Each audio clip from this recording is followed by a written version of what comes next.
Hello, everyone. We'd like to welcome you to the first Concussion Summit here at PESI. It's an honor to have you all with us. Just want to go through a few things to get you acquainted to make sure you have a great experience today. To start with, you should all be in the portal. That's where you will find all the information you need to get you through the day. To begin with, you will see an introduction tab on the left. From there, you can click a link to see and view the schedule that we will have for the events today. All the sessions are going to be 1 hour in length. We're going to have 15 minutes between sessions, and then there will also be a 30-minute lunch break.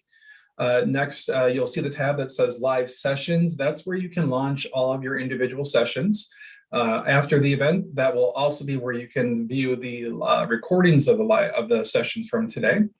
Then next, you'll see the Session Handouts tab. That's where you can see any handouts that the speakers have posted, as well as copies of the slides for taking notes. We'll have an FAQ tab next. There you'll find all the information that you may have to quite a few questions that will likely come up. In that FAQ tab, there's also a link to the question and answer submission form that'll pop up in the chat as well throughout the day. And if you do have any questions for speakers, that's the place to put them. We'll be monitoring that and getting to your questions throughout the day as well. Then next, there's the faculty tab. Feel free to browse that. You can see a bunch of information about all of our wonderful speakers we have today. Lastly, we have this CE certificate. We'll go through that as we get towards the end of the day as well. This is going to have all your information for getting credit for today for your CE. Each session is one CE credit. One thing that's required is that you do need to watch all of the sessions live in order to get live credit. You can, if for whatever reason you're not able to see all the sessions with us and you have to step out, that's perfectly fine. You'll get credit for any sessions that you do watch live. And then on there, there is also the option for an upgrade where you can do this at our website, PESI.com. And there for $49.99, it'll get you lifetime access to all of the recordings, as well as self-study credit should you not be able to attend all the sessions live with us today. Lastly, we also have a Summit Store tab where you can see a special pricing on several of our popular seminars that we have that we'd like to offer you as well. And one more piece is that all of the recorded sessions will come up and you can view those in the live sessions tab. Those will be active within about 1 to 2 hours after the completion of the session. Next, we will jump right into things. We're going to begin with Dr. Sherrie All. She is a clinical neuropsychologist and also an author. She just recently published her first book called The Neuroscience of Memory. She specializes in treating dementia, Parkinson's disease, traumatic brain injury, MS, and other neurological disorders. She is the founder and director of the Chicago Center for Cognitive Wellness. She also serves as a consultant to the Mather Lifeways Institute on Aging, where she has worked to develop a holistic brain fitness program to establish criteria for lowered risk of developing dementia. Her work has been featured in The New Yorker and also Crane Chicago Business. So wonderful to have you, Dr. All. Thank you. It's my pleasure to be here with all of you. We have over 1,000 people. It's so exciting. So thank you for that lovely introduction, Nat. And I'm excited to talk to you about concussion. Let's see. So I'm going to kick off the day talking about sort of the general impact on the brain, which I picked this title because I thought it was funny. We were kind of pitching titles back and forth and it sounded kind of bland, but then I don't know if you've seen the show How I Met Your Mother, but these two characters had sort of a little, I don't know, a game that they would play when anybody would kind of insert a phrase that was sort of like a military title. You're like, general impact on the brain. So anyway, I've had that kind of rolling around in my head for the last couple months, actually, as we kind of prepared for today. So all right, let me just start with a couple of general disclaimers. So this is kind of the general PESI disclaimer, which is, we have a variety of professionals here. And a lot of what I'm going to talk about today is applicable to really anybody.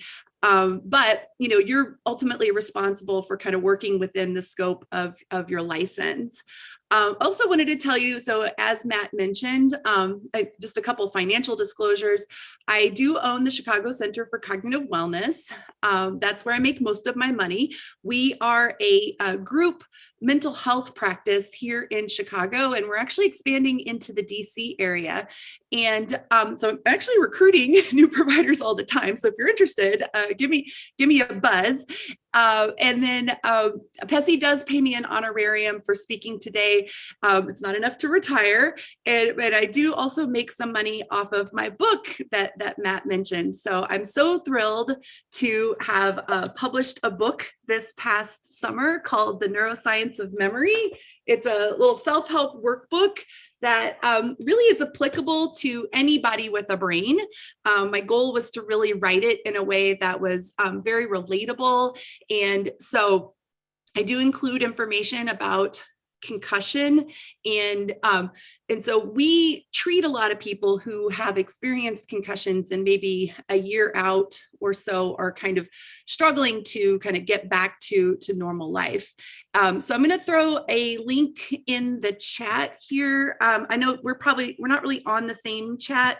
So I can kind of, I'll leave it to my PESI folks to kind of maybe move that on to you. But I've got that there where you can find the neuroscience of memory. So, all right, well, let's get started. Let's start with a couple of facts and figures. I mean, head injury is a really big deal, and it's not like a condition that is sort of universally distributed across the entire population. There are certain populations that are particularly vulnerable to head injury. And so I don't know if you knew this, but head injury is the most common reason for people under 65 to be admitted to the hospital. And the people who are most vulnerable are some of our children, right, who are playing in sports or making, not like riskier decisions, and having kind of developing brains. The thing I want to kind of help people kind of remember is that the vast majority of these injuries are mild. And so I'm going to talk quite a bit about the difference between mild traumatic brain injury, which is concussion, versus moderate to severe brain injury, because in a lot of ways, they're pretty different animals.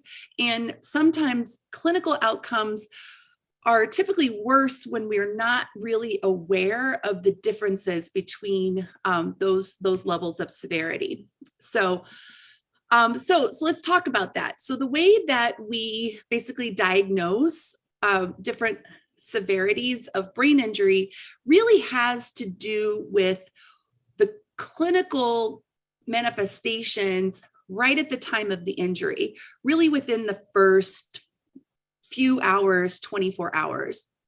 And so there are several different classification systems that, so you may see some varying criteria from one classification system to the other, but by and large, if you didn't lose consciousness, or if you did, but it was for less than 20 minutes, if you didn't have any kind of losing memory for sort of what was happening in the moment, or also kind of a mental confusion. So this post-traumatic amnesia, people don't have memory for the time sort of surrounding the time of the injury.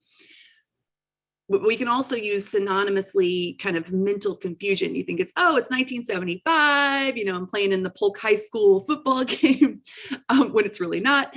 So those sorts of symptoms, and then also relying on the Glasgow Coma Scale, which I didn't put in here sort of what that is, but it's a rating system that usually frontline emergency staff will use, like EMTs or ER personnel will rate kind of basically what your level of alertness is during that period of time after the injury. And that's on a scale from 3 to 15. 3 is the worst, and 3 means that you're in a vegetative state, basically, that you're not responding to really severe pain sensations. They'll actually do a sternum rub, which is really painful. You're not having any kind of eye responses like the pupillary contraction. You're not responding to verbal commands. So so if you're pretty alert and responsive and then can kind of follow commands, then we would consider that a mild TBI. If you lose consciousness for longer than 20 minutes, you do have some post-traumatic amnesia that lasts for a day or to a week, or if you are in a pretty deep coma at the time, I mean, not deep coma, but you've got some of those neurological signs where you're kind of out, you're not responding to verbal commands, then we would consider that a moderate traumatic brain injury. And then severe would be just kind of more extreme. And so I really want you to kind of implant this in your mind that there is a big difference between, there's sort of a categorical difference between mild traumatic brain injury and moderate to severe traumatic brain injury. And for the most part, what we have come to learn is that injury severity is the strongest predictor of long-term outcomes after moderate and severe TBI, but not really a good predictor of outcomes during after concussion. So we can say pretty well, that this person may have some long-term disabilities. In sort of these moderate to severe cases. Mild TBI, a little bit more of a wild card. But the one thing I really want you to know is that we don't really consider the brain to be damaged in mild TBI or concussion. What it really seems like is going on is a little bit more of an interruption in the function of the brain short term. And that's where we see a lot of those symptoms. So there are some more kind of gnarly things that happen in moderate to severe TBI, like diffuse axonal injury. And I'll talk about some of the other kind of terrible things that happen. But in mild TBI, the pathophysiology is really that we don't actually believe that the neurons are damaged or destroyed. What really seems to be happening is that they're rendered dysfunctional for a period of time.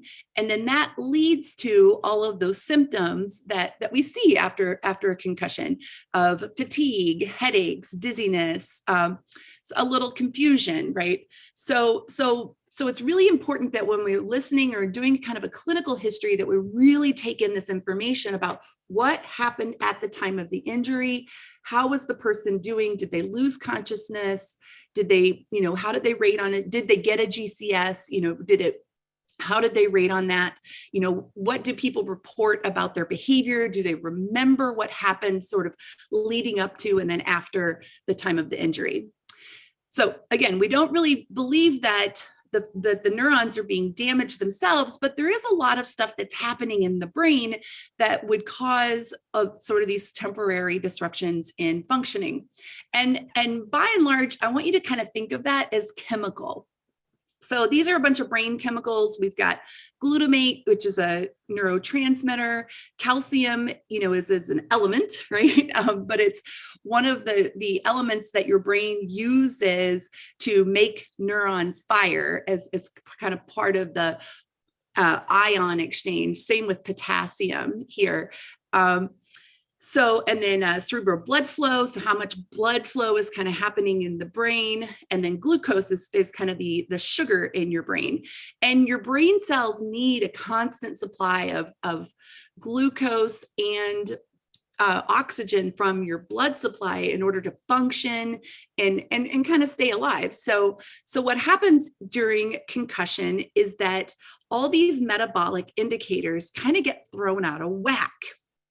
And so it makes a lot of sense that that when these chemicals are out of balance, that your brain isn't going to function the way that it used to.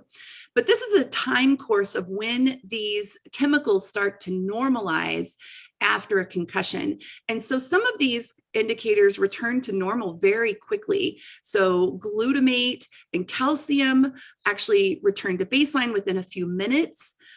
Other indicators can last for, a matter of hours, or like after about the first 24 hours, then the sugar levels in your brain tend to return to normal, or maybe kind of actually kind of dip after sort of an initial uptick.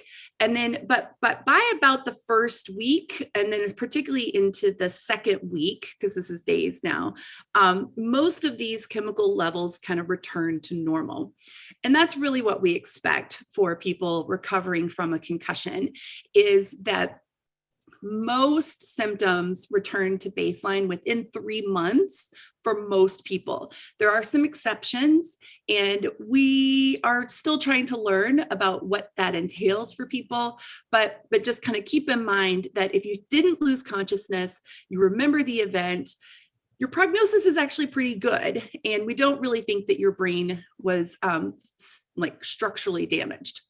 Now, that's not the case for everyone, and we do need to really do a thorough assessment of what happened, right? How bad was it? And so let's talk about some of the terrible things that can happen, particularly in that moderate to severe traumatic brain injury. So there's a lot of heterogeneity in the symptoms following traumatic brain injury. A lot of that has to do with the location of the injury, what part of the brain was hit or damaged. We've already talked a little bit about severity. Was there a contusion, like a bruise on the brain? Brain cells don't like to come in direct contact with blood. And so that, because it can be toxic to them. So that can cause ongoing damage. If a blood vessel was erupted and caused a bruise or any kind of intracranial hemorrhage, a subdural or epidural hematoma. The dura is the covering around the brain. And so, is there bleeding kind of in there? It can come into direct contact with brain tissue. It could also just kind of build up a pool of blood and then put pressure on the brain itself. We see axonal damage, which I'll talk a little bit more about. Other things can happen too. You can be deprived of oxygen during a period of time. You can not have your blood, you can go into shock, and then your blood pressure is so low that there's not enough blood kind of being perfused to your brain. And then intracranial fluid dynamics can also make a difference, swelling. And then, so that's sort of at the time of the injury. And in more severe cases, there is some secondary injury that we should think about, because there are times when people do have a very serious brain injury, and then there are situations where that injured brain goes on to continue injuring itself. Not incredibly common in concussion, so in mild, so I want to just kind of plant that in your mind, but more in sort of this moderate to severe brain injuries. And so there is this function of a glutamate excitotoxicity that injured neurons can go on to continue to kind of injure themselves as they die. They'll kind of release this neurotransmitter glutamate that kind of makes its neighbors all twitchy and excited, and then they will kind of fire so much that they explode. And there are medications that can kind of calm that down. So, but that can be sort of an ongoing secondary injury. Free radicals are basically, what they're, when you have unstable oxygen molecules in any environment, on a banana, on a statue that rusts, what basically happens is that these unstable oxygen molecules, we call them free radicals, they bounce around like looking for that extra electron. And anyway, if they don't find it through antioxidants, then they'll continue to cause some damage. It's why a banana would turn brown. So this stuff happens in our cells, and so when we have an injury, that can kind of cause some of that to happen. We can have a local inflammatory response that then kind of continues to cause the brain to damage itself, and the same with some immune function. But again, this is only what we're really talking about here is about 7% of the brain injuries. Remember, 93% of head injuries are mild. But still kind of going with that, it's helpful to, so in the ER, what the ER doc is going to try to figure out is this a mild traumatic brain injury, or is it more severe? And is there anything happening in there that some of those secondary or primary or secondary consequences. Is there anything we need to do about this, right? So, is there a bleed that a neurosurgeon is going to need to go in and clean up, right, to kind of remove the blood flow? Has there been a skull fracture? If the skull is damaged, so it can, and actually, so I don't know if this is the best picture of a skull fracture, but we might imagine that the skull ought to be kind of going this way. So we can see a bone fracture on here where part of the bone is pushing in on the brain. Also, the brain can swell. Swelling is common in response to an injury. And so the swelling itself can kind of cause ongoing damage because the skull is fixed and there's really kind of nowhere for that swollen tissue to go. And so then the brain can kind of push in on itself. And so on an MRI, they're going to be looking for this. This is a swollen brain. We would expect these little ventricles here to be symmetrical and that the one on this side would be as big as the one on this side, but that's not the case. And so this is why you might get wheeled in for a CT scan, depending on the time course. Blood shows up better on CTs earlier in the process, but you also could get an MRI just to kind of look for these sorts of things. So some of the damage that can happen, we talked a little bit about the location, but it's not always exactly like, if I hit this part of my brain, there are certain functions in this part of the brain that I might imagine are going to then show up clinically, right? So actually, I'll go over here. My left frontal lobe is well, let's go back here. Okay, so my occipital lobe back here, this is where your visual cortex is. And so if I hit that part of my brain, then the expectation is that maybe I kind of have some visual impairment, that I can't see things the way that I normally did, or there's sort of a cut in my visual field. But that's not the only thing that can happen. So there's this idea of a Coup Contracoup effect, meaning the brain is inside the skull. It's actually held in liquid. It's suspended in a way in this kind of cerebrospinal fluid that allows it to sort of withstand the acceleration as we go through our daily life. If it didn't have that spinal fluid, then kind of doing this would damage your brain. So when we hit our brain, when we hit our heads and there's sort of that acceleration, we can have sort of the coup event, right, where I hit my occipital lobe, but then as the acceleration stops, then the brain actually is going to move a little bit faster, sort of like when you're when you have a car accident and your seatbelt catches you, but you kind of keep going. So where then you can also impact, the other part, the corresponding side of your brain. So I hope that makes sense. Sort of this Coup Contracoup, that you can have damage on both sides. It can happen this direction, like in the picture. It can happen side to side. So if somebody gets hit with a baseball bat on their left side, you say, well, I'm really curious that you have kind of all these right hemisphere symptoms. Why is that? Well, it's because the left side was not the only side that was damaged. There was also sort of that impact from the acceleration. Also, the bones at the bottom of our skull are really gnarly, right? Like they're kind of jaggedy. So this is a picture of the it's an inferior view of your skull bone, and so your brain is basically sitting on this, and there are all these little like stalagmites.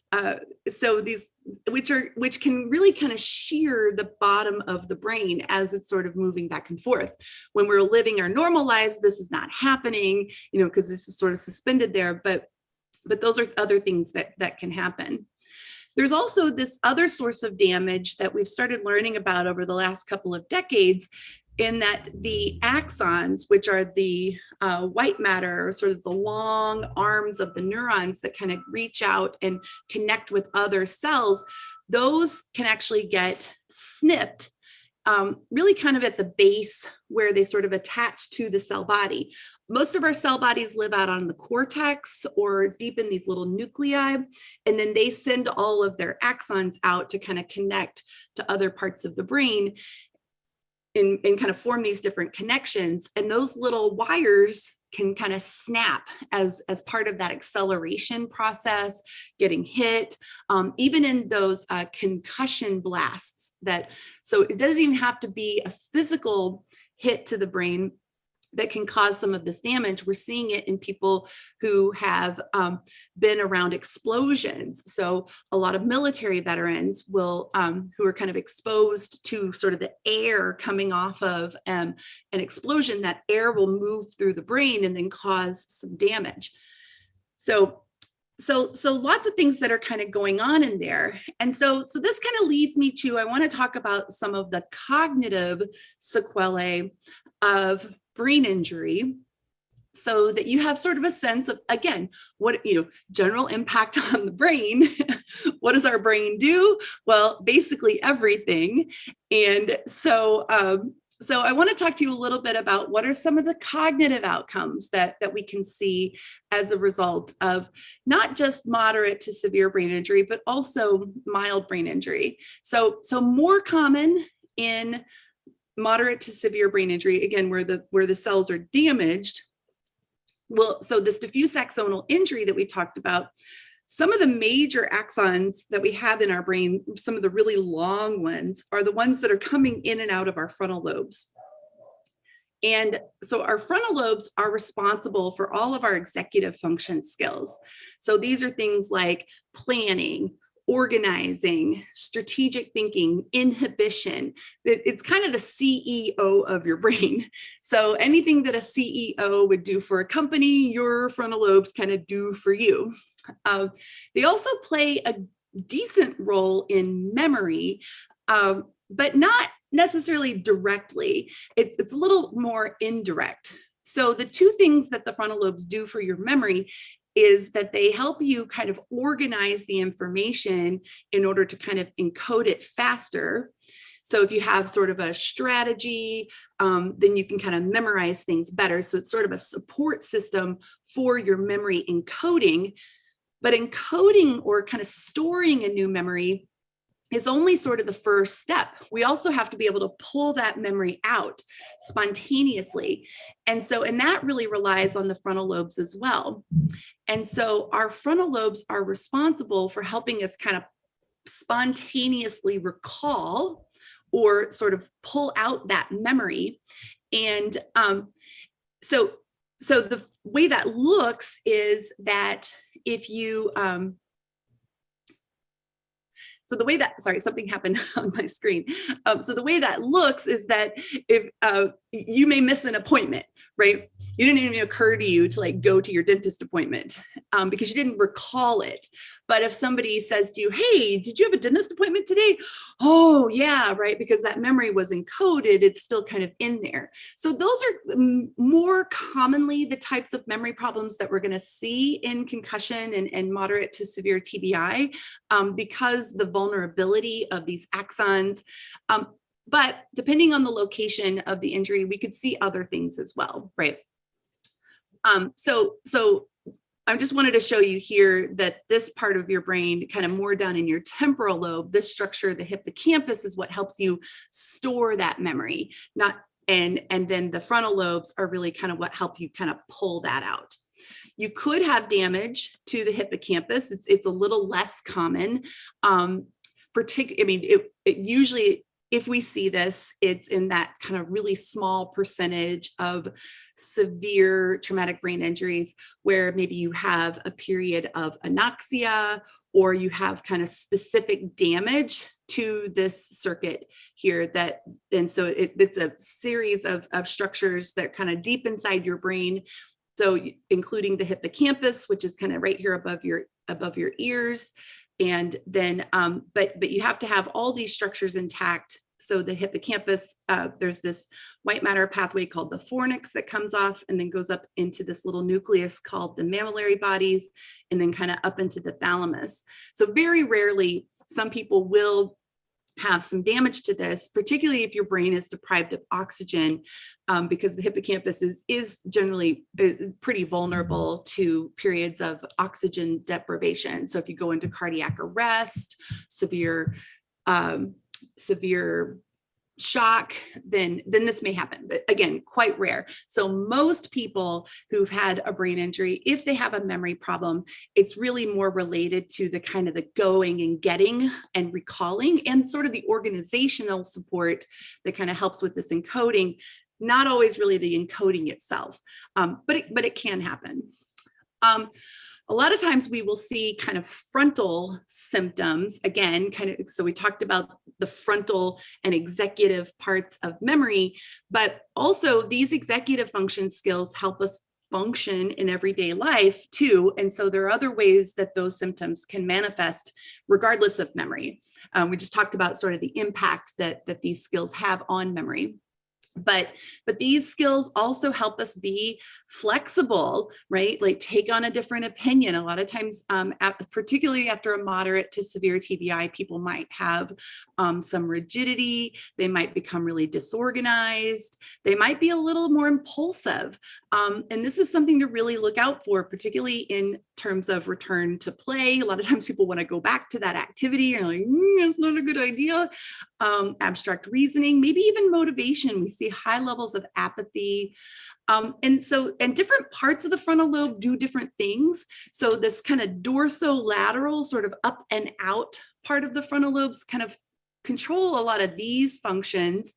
And then the orbitofrontal part have some different functions where people may become a little bit more withdrawn. These people may be a little loud in your face, like a little disinhibited. These people may be a little bit more withdrawn. They may lack empathy. They may become really reward seeking. They might develop some bad habits that are kind of related to that, like gambling or sex addiction. And that's from the ventromedial, sort of the up and under kind of parts of the brain. And that's not actually uncommon, because remember those spiky bones that are kind of that are at the base of your skull, it's really relatively common for there to be sort of some shearing there in that part of the brain. And so again, in sort of that more moderate to severe TBI, we may see some of these types of behaviors. Now let's talk about attention. This is, I would say, probably the primary cognitive skill to decline in any type of brain injury. So if you're looking at concussion, where a person has not lost consciousness, they don't have any of those post-traumatic amnesia symptoms, but we're dealing with sort of that temporary disruption in the chemical functions, that's going to knock out attention. Attention is your most vulnerable cognitive skill. And so I'm emphasizing this because a lot of times people will confuse memory loss with attention declines. And we're really scared of memory loss. Like, let's just be really real about that. Like, surveys have shown that people would rather die than lose their memories.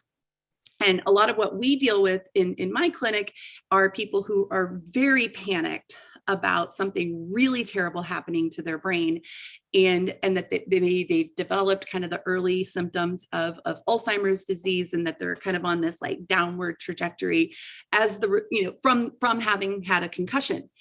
And so what I want to kind of emphasize to you is that memory is relatively robust. Attention is very vulnerable. It's vulnerable to structural changes.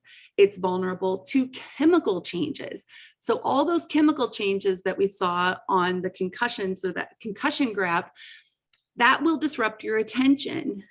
It's also really vulnerable to different states. So not sleeping well, having chronic pain, being dizzy, being irritable, being depressed.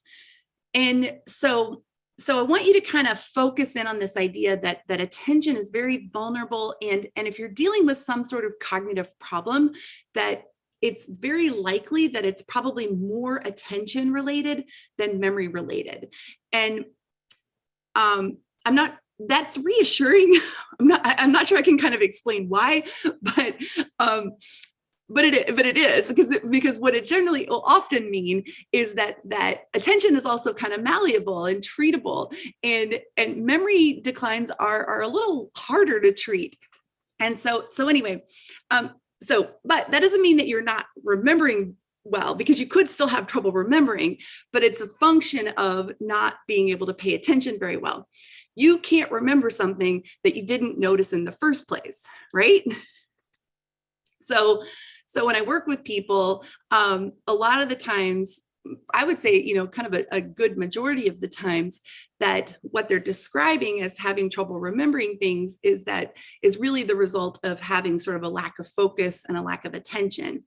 And so we've talked about attention can be disrupted by structural changes. And so these are, when you ask like, where is attention in the brain? The answer is all over. So it kind of, there are different basic steps of attention, like your brain has to be alerted to something. Then you have to kind of orient your attention to whatever that is. And then you need some sort of executive kind of top-down control, because you can alert and orient all day long, right? Kids like that, like kids with ADHD, are like, ooh, shiny, look at that, right? So you also need some of this top-down control to help you focus. So structural damage kind of at all different parts of the brain can affect attention. And that is harder to rehabilitate. But on the chemical side, there, we have a little bit more leverage there, but also attention can also be disrupted by our thoughts, by distractions in the environment.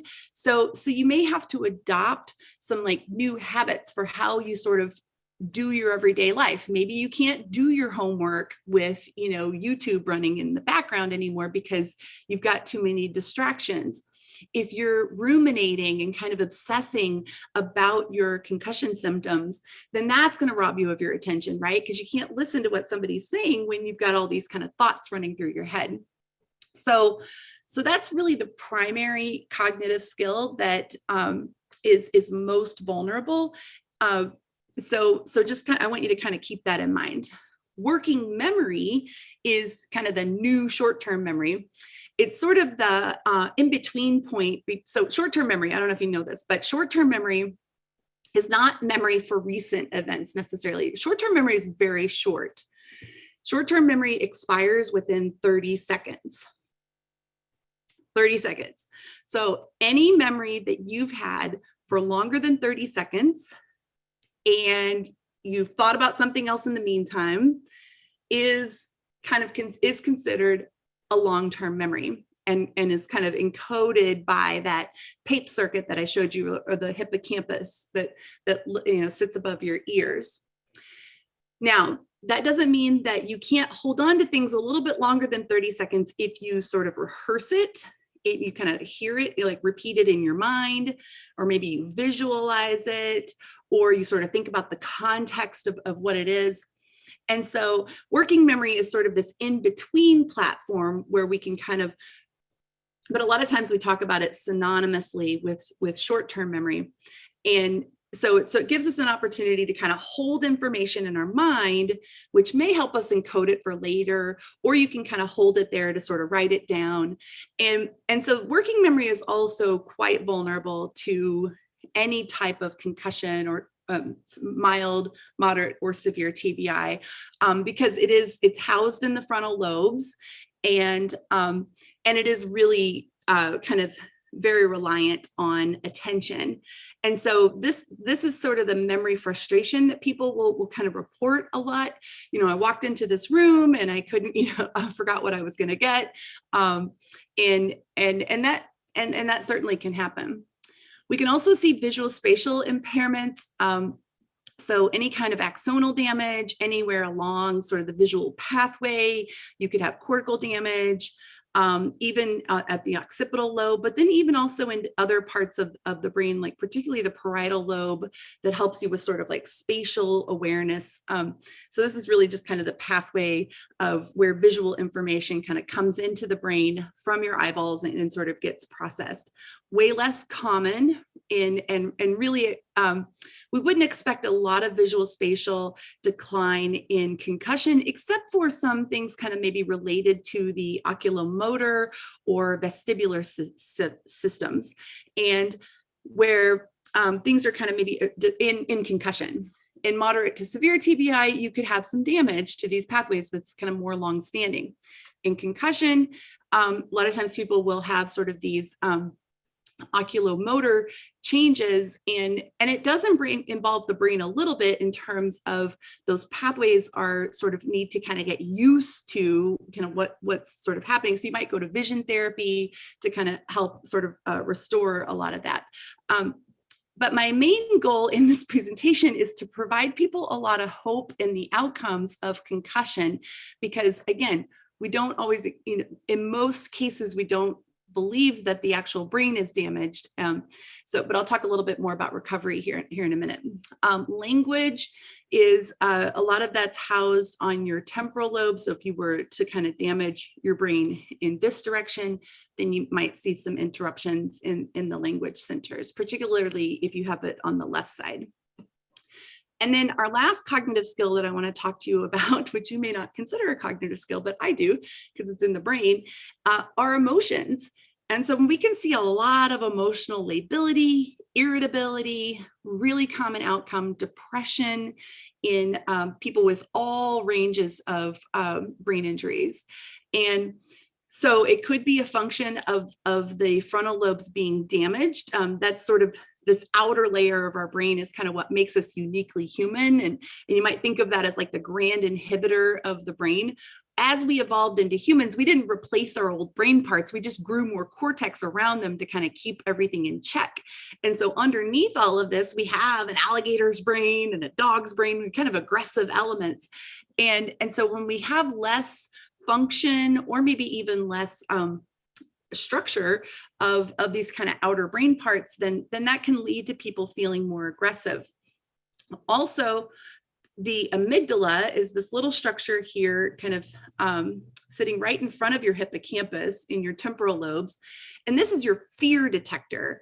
And remember that the T in traumatic brain injury is trauma. And your amygdala's job is to keep you alive. And so it is constantly surveying any situation, all the input, like constantly input coming in through all your senses, go right to your amygdala 100 times faster than other parts of your brain to kind of process what that is. And so a lot of times people will experience flashbacks, phobias, really extreme reactions because your amygdala is like, something terrible just happened to me and I don't want that to happen again. And so this can kind of explain why a lot of times people will have irritability, panic, phobias, avoidance, and it makes a lot of sense. And so when the amygdala says that something terrible is going to happen, then it triggers your HPA axis, which is kind of the beginning of your fight or flight response. It's kind of a cascade of hormonal interactions that trigger. So the H is your hypothalamus, which is kind of right here in the middle of your brain, has a lot to do with sleep-wake cycles, temperature regulation. So there may be some of those symptoms, right? Sort of what we might call kind of broader autonomic symptoms. That sends a message down to your pituitary gland, again, that releases a lot of stress hormones that then go down and activate your adrenal glands that dump adrenaline and cortisol into the body, that activate all your soft tissue to kind of put you in that fight or flight response. So keep in mind that there's a lot of stuff happening in the body as a result of having been through a really terrible experience. I mean, I want to kind of pause and emphasize an appreciation for how awful it is to go through a period of time when your brain doesn't work the way that you're used to, right? I mean, our brains are valuable. They're the source of our livelihood, particularly in this kind of economy. And so there's really very little that's more frightening than to kind of go through a period of time when your thinking skills are not what they used to be. And so we really need to have a lot of empathy for people when they're having that. And so we see a lot of secondary HPA kind of sympathetic nervous system activation in a lot of people following a concussion.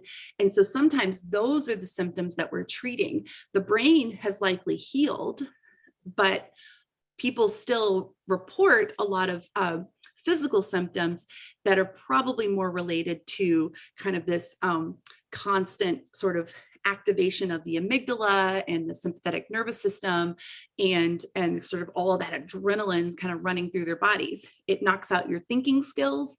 It keeps you from being able to concentrate. It causes things like dizziness, fainting, feeling like you're going to faint, nausea. These are all common, automatic reactions to things that your amygdala thinks might kill you. And the more you use this pathway, the stronger it becomes, the more kind of hair trigger it becomes. And so a lot of what we're working with, we see a lot of people who are kind of 1 year out of a relatively mild concussion, usually quite mild concussions, who are not getting better. And in most cases, it's the result that this pathway in their body has been used so much that it's actually become more sensitive, and kind of there's this idea of neuroplasticity that, cells that fire together wire together. And so the more you kind of use this fight or flight pathway, the more sensitive it becomes. And then that's just kind of a lot of what people are experiencing on a regular basis. They develop panic attacks, may have fainting, those sorts of feelings. So let's talk a little bit more about mild and just more concussion. So we talked a little bit about moderate to severe TBI. I want to tell you, kind of in sort of following that flow of people not having good outcomes as a result of a mild TBI. So again, most cognitive symptoms return to baseline within 3 months. But there are about 15% of people who don't get better. We're still trying to figure out what's going on there. It's not the same for everybody. It could be a function of age, gender, pre-morbid, issues that may be, the amount of overall cognitive reserve that you have, because we all have a finite number of cells in our brains. And once we lose a certain number of those, then we can kind of cross over that dementia threshold, which we're losing neurons all the time from normal aging. But anyway, so we do want to understand sort of what's happening with that 15% of people who don't get better within 3 months. And actually that 3 months is sort of an elongated time course. A lot of people get better within a couple of days, couple of weeks. And then you have a trainer this afternoon who's going to talk to you more about sort of that return to activity. I'll touch on it a little bit, but I'm not going to go into a lot of detail. So, but what we also know is that beliefs matter a lot when it comes to recovery from a concussion. And so people who believe that they're not going to get better, or that their brain is permanently damaged, have worse outcomes. And particularly if you lawyer up very quickly after an injury, that's not actually good for your clinical course. We've done some studies on people who are involved in litigation, have significantly more symptoms of post-concussion syndrome than people who don't. And so it matters. I'm not saying don't sue, because there's certainly situations where you need to do that, but be thoughtful about it. Get some clinical advice. You don't have to hire an attorney right away, but I've met people who've called their attorney before they've called their doctor, and I don't advise that. So, but what's going on here? There's a lot of fear. We've had a lot of, press on this condition, chronic traumatic encephalopathy. And so we're scared. With all the focus that's been on the NFL players who have donated their brain tissue, who, a ridiculously high number of those people who've donated their brain tissue to Boston University have shown this pathology of this chronic traumatic encephalopathy. And so this is something to be concerned about. However, we are probably way more concerned than we need to be I don't know, a little bit of a razor's edge. It's a tightrope. We don't want to be all or nothing in one direction. We don't want to be cavalier about like kind of pushing people back into sports, return to play like we used to be, right? Like dust it, rub some dirt on it, get back in there. On the other hand, I think I've seen clinically a big pendulum shift to where people who have experienced one concussion that's relatively mild are terrified and convinced that they have this neurodegenerative process that's happening in their brains. So here's what I want to say about that. Currently, based on our current evidence, the only thing that concussion seems to increase your risk for is having another concussion. So we do need to be really mindful about the timing of returning to activities, modifying activities to make them safe. And you're going to learn a lot more about that today. But what I really want to tell people is that we still have a lot to learn about CTE. It may be the case that this is a neurodegenerative condition that is caused by getting bumped in the head, but we still don't know the level of severity, how many you need to kind of develop this. So the level of evidence for this is still kind of at the case study level. And it could be that this is what we're seeing here are these are tau tangles. This is one of the types of pathology in Alzheimer's disease. So it could be that where, I don't know. So we don't know that this is distinct from Alzheimer's disease is what I'm trying to say yet. It could be, it may very well be. But we also don't know that it's necessarily degenerative. It could be the result of the injury. And then when people do kind of go on, because having this in your brain is not good. I'm not saying that. What it does is it does kind of increase your risk for dementia, but that may be the result of kind of lowering your sort of overall cognitive reserve. So we want to be mindful of this. We want to prevent it. But on the other hand, I don't want people freaking out. If you've had one concussion, based on the current evidence, let's work to not get you another concussion, right? But let's have some optimism about your brain, and you should be able to kind of return to normal activities pretty quickly. But unfortunately, we see a lot of people who really develop a lot of disabilities. And part of the issue is that these post-concussion symptoms are really non-specific. And a lot of times people will kind of attribute it to the injury, the concussion, when these are things that we have in everyday life: headache, fatigue, dizziness, brain fog. Like I woke up this morning with some of this stuff. And some of it's lifestyle related, and some of it's, can be exacerbated by chronic pain, whiplash, vestibular injury. A lot of times it can be psychological, PTSD, if you have your fight or flight system going off all the time. A lot of times people have phobic reactions. They start to avoid those things because they're hard, or they remind them of the injury. So I know I've treated a lot of people who have like reading phobias. So they're not going to read. I get to, what happens when you read? Well, I get to the end of the paragraph and I don't remember what it said.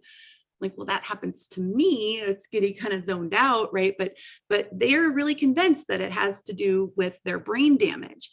Also, a lot of burnout, chronic stress, kind of burning the candle from both ends.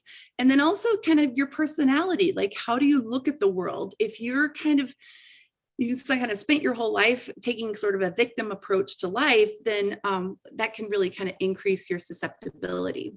And so we're actually in sort of a pivot of the terminology here, because it can be really hard to talk to patients about this. And there's a lot of stigma around post-concussion syndrome. And so we're starting to use the terminology now of functional neurological disorders. There's in the DSM-5, there's this whole category of somatic symptom disorders, which I think is a really great kind of new terminology, because we used to call it hypochondriasis, which nobody likes to be told that this is like all in their head. But really what it represents is sort of and kind of an extreme reaction, an extreme fear about some of these physical symptoms. And then the fear then kind of leads to some of the physical symptoms, because our minds and our bodies are really intricately connected. And so in this category of somatic symptom disorders, we now have this diagnosis of functional neurological disorder, which in the DSM has to do more with kind of sensory and motor changes. We're also working to kind of focus on a different diagnosis of functional cognitive disorder, which is a lot of what we see. And I'm actually on a team trying to build a treatment manual for that. And so that we can kind of teach people, what's happening when you get panicked. This happen, there's a lot of adrenaline that runs through your body, and then that can zap your attentional focus. And so we need to help you learn how to kind of calm that down so that you can then re-engage your focus. Functional neurological disorder presents in about 1 in every 6 patients presenting to neurology clinics. And so it's a lot more common than we think. But I think we're at a good point in history to where we're starting to get better treatments for this. And so patient education at the time of injury is probably the best place to start with a lot of this. And I'll, Matt, do we have a lot of questions? Because I'm noticing the time. But really what we want to do is give people really good education with, this consensus group, did I put that? Yeah, this really says that it's negligent to not give people sort of a handout of red flag symptoms. What are these things that you really want to come back to the hospital for? But in addition to that, we really want to educate people on what are the common symptoms. And so what this group did is they actually created this website called headinjurysymptoms.org, which is geared towards patients to really give them kind of good information and kind of driving home this idea that, you might have some extra headaches, and that's okay. We deal with headaches. I don't think it means that your brain is on fire. But if you're having any of these symptoms, come back to the hospital, right? So things like that. We're trying to move away from sort of that broad post-concussion syndrome diagnosis. And so I wanted to read you a couple of these quotes here. So, and also that some of the initial ways that we have tried to intervene with concussion in the past may actually be doing more harm than good. And so although clinicians often advise rest after concussion, available evidence suggests that prolonged rest does not actually improve outcomes because it results in physical deconditioning, social isolation, and withdrawal from normal activities that can make it really a lot harder to kind of go back to those things. And then also create a lot of activity avoidance and exercise intolerance. Also, it kind of instills this belief that my brain is fragile and that fatigue is a warning sign of damage. And so that can lead to negative predictions about how I'm going to recover from this, and some all or nothing cognitions, this is terrible. My brain is completely damaged. And so things do change. There is sort of this use it or lose it. And so if you are hypervigilant about these symptoms, then those pathways actually get stronger. And so we want to make sure that, but we can treat that too, right? Like we can talk to people and you can let's have a different perspective on that. So the literature supports that, let's see, what else? Oh, I don't know. Let's take some questions here, Matt, because I think that you guys can read these in your slides, but I thought they were really kind of useful quotes for kind of reframing sort of how we want to kind of get people moving a little bit, be mindful of getting overtired, right? Like take a nap when you need to, but you don't, if you kind of withdraw from the world, that's not great for your long-term outcomes. Okay, so that's it for me. Oh, what questions do we have, Matt? Sure. We have several questions that came up. We will do our best to answer what we can and then try to get you answers after the fact. Some of the questions that did come in, we're actually going to be covering in some of the other sessions too. One that's interesting is, have you been involved in any research for long hauler COVID patients? that would benefit from concussive therapy due to the similarity in symptoms? Yes. So not research necessarily, but clinically. And I work pretty closely with the long haul COVID clinic at Northwestern. And the treatment for that is really the same as for what we traditionally called post-concussion syndrome. We want to get people moving, active, socially engaged, really start to kind of, confront some of these beliefs that people have about their brains. Fatigue sucks. Like, I'm not going to deny that. But giving into the fatigue begats fatigue. And so if you're not moving around, then you're going to feel more fatigue, more pain, those sorts of things. Another question, can we predict with the Glasgow-Coma scale whether retrograde or anterograde amnesia is more likely? And also, do you tend to see one more common than the other? Yeah, so they're kind of two different mechanisms. Anterograde amnesia would result from the hippocampus or that whole PAPE circuit being damaged, and that people are having trouble laying down new memories. And so if you have anterograde amnesia, that does tend to persist longer. It's maybe, some people will recover out of it, but that's kind of a terrible event. Retrograde amnesia tends to be more temporally graded. And it's sort of, depending on the severity, more about the, it can extend, short or long, kind of around the time of the injury. And that stuff is gone. Like, don't even try to remember what, and it may come back spontaneously, but it's just because your hippocampus was thrown offline during that period of time and didn't encode those memories. And so, don't get bent out of shape about retrograde amnesia, but anterograde amnesia is way more severe. Next question is, with possibility of seizures after concussion, any concerns in terms of how seizures affect injury and recovery? Yeah, seizures are a big deal. And so I would say that your number one job is to have really good seizure control, because every time you have a seizure, your brain cells are spewing out the glutamate that kind of causes that excitatory neurotoxicity. And so that's really your number one job, is take your seizure medication really diligently, talk to your doctor, just call them, harass them, not harass them, but just stay in really good contact so that you can have it. Really good seizure control is really essential for long-term brain health. And you, I believe, did answer this one largely already. With recurrent concussions, I know you mentioned that the biggest predictor is risk of additional concussions. With that, is there anything that you know of that indicates too many concussions, or any concerns of frequency of concussions by a certain age? Yeah, I don't know that we have a consensus on this necessarily. So, some studies will kind of focus in on certain benchmarks. And so sometimes the cut point is 3 or more concussions. Sometimes it's 5, but then we have people who have, 50 concussion blasts from, a lot of these military veterans, that their job is to go out and blow things up. And so it's hard to know. I think there's, it varies a lot from person to person. My broad advice is try not to get any concussions. Good advice. All right, well, that is what we have for time.